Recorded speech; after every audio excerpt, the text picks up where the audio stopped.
O Senhor esteja com todos. Ele está no meio de nós. Proclamação do Evangelho de Jesus Cristo segundo João. Glória a vós, Senhor.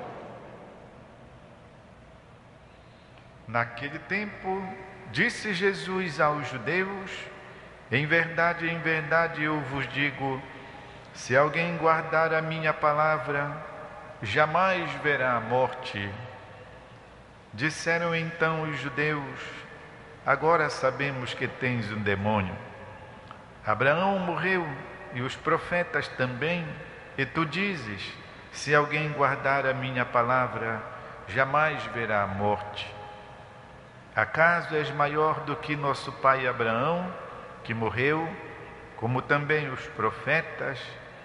Quem pretendes tu ser?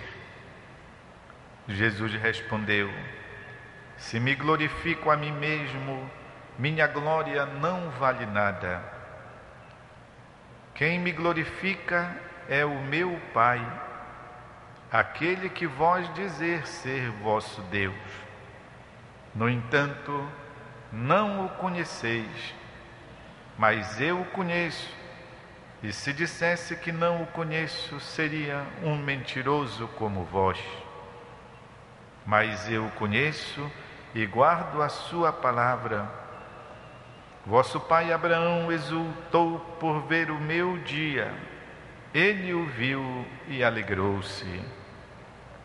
Os judeus disseram-lhe então: nem sequer 50 anos tens e já viste Abraão? Jesus respondeu: em verdade vos digo, antes que Abraão existisse, eu sou. Então eles pegaram em pedras para apedrejar Jesus, mas ele escondeu-se e saiu do templo. É palavra da salvação. Glória a vós, Senhor. Meus irmãos e irmãs, no tempo da Quaresma, é a única época do ano que nós lemos seguidamente quase todo o Evangelho de São João. No resto do ano, e sobretudo aos domingos, lemos aqui e ali, salteadamente, trechos do quarto Evangelho. Especialmente no final da Quaresma, nós vamos lendo esses longos discursos ou discussões verdadeiras entre Jesus e os seus opositores, os judeus, chamados também de fariseus, que combatem com Jesus. Já sabemos em que vai acabar isso. Eles vão decidir a morte do próprio Filho de Deus. E é interessante notarmos como, ao longo dessas discussões, Jesus vai fazendo umas revelações. Mas é muito triste vermos qual é a reação deles. Quando o evangelista aqui no finalzinho diz: então pegaram em pedras para apedrejar Jesus, mas ele escondeu-se e saiu do templo. E nós, quando lembramos que não existe mais nada nesse templo, a não ser 3 metros, assim, de altura, num espaço que não é tão grande de largura, a única coisa que resta desse templo, chamado Templo Herodiano, porque foi construído por Herodes. O resto, tudo foi destruído depois do ano 70 e nunca mais se reconstruiu o Templo de Jerusalém. Nos faz então ver como, quase que expulsando o próprio Deus da sua casa, do seu templo, a história respondeu negando a reconstrução daquele ambiente.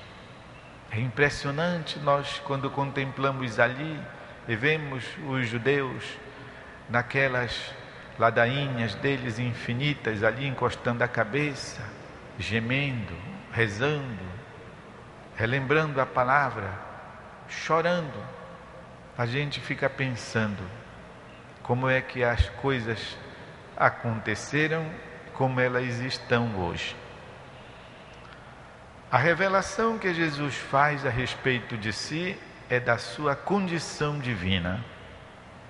E isso é importante porque justifica o próprio nome que o anjo disse que São José devia batizar Jesus. Ele se chama Jesus, que quer dizer salva dos pecados. Portanto, se Jesus não fosse Deus, inútil seria a sua morte na cruz. Inútil seria o derramamento do seu sangue. Nós ainda estaríamos devendo contas antigas para a morte, fruto do pecado. Mas reivindicar a sua condição divina era algo necessário para a nossa fé. E de fato, esse é o núcleo da fé. Jesus nascido, Jesus morto, Jesus crucificado e morto para a nossa salvação. É o núcleo da fé. Se, portanto, negamos a divindade de Jesus, nós estamos negando a possibilidade da nossa salvação. E é tão ruim fazer isso, negar explicitamente, ou então indiferentemente comportar-nos diante desta realidade.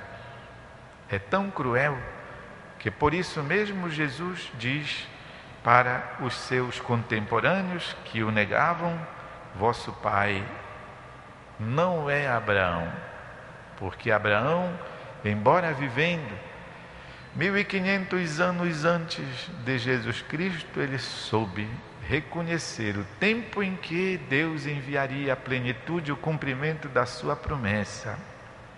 E é por isso que ele diz: em verdade vos digo, antes que Abraão existisse, eu sou. Já lhes expliquei que eu sou é uma conjugação do presente do indicativo do verbo ser, que só Deus todo tempo pode usar. Nós não podemos, porque aqueles que estão sepultados não podem mais conjugar o verbo eu sou. A tal ponto que se criou, não é, aquele epitáfio. Epitáfio significa uma frase que se escreve sobre o túmulo dos mortos. E tinha lá, naquele mausoléu, naquela sepultura, uma placa feita de mármore. Tinha desenhado uma caveira. E a frase dizia assim: eis o que foi. Ou seja, a pessoa que estava lendo, né? És o que foi, sou o que serás. É como se o morto estivesse dizendo, a caveira estivesse dizendo: eu também já fui como tu és agora, e tu serás um dia agora como eu sou, ou seja, uma caveira. Então, para dizer, nós não somos para sempre no sentido desta nossa realidade terrena. A morte chega, nos alcança.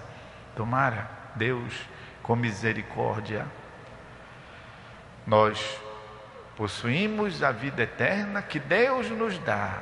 Aí sim, Jesus pode todo tempo dizer: eu sou. É uma confissão na divindade do próprio Cristo. E nós queremos crer que de fato Jesus é Deus. Porque se porventura Jesus não fosse Deus, nós não seríamos resgatados do nosso pecado. Essa confissão de fé, portanto, é fundamental nós a desempoeirarmos, especialmente aproximando-nos da Semana Santa, que já começa domingo, com o Dia dos Ramos, onde então Jesus entra triunfante em Jerusalém, mas ali mesmo acontece o desfecho da sua missão, que será a sua morte. Jesus, portanto, é aquele que somente, escutem bem, somente pode merecer-nos graça e salvação. De modo que então revivermos na fé os seus sofrimentos, revivermos na tarde da sexta-feira santa, às 3h, a celebração da paixão do Senhor.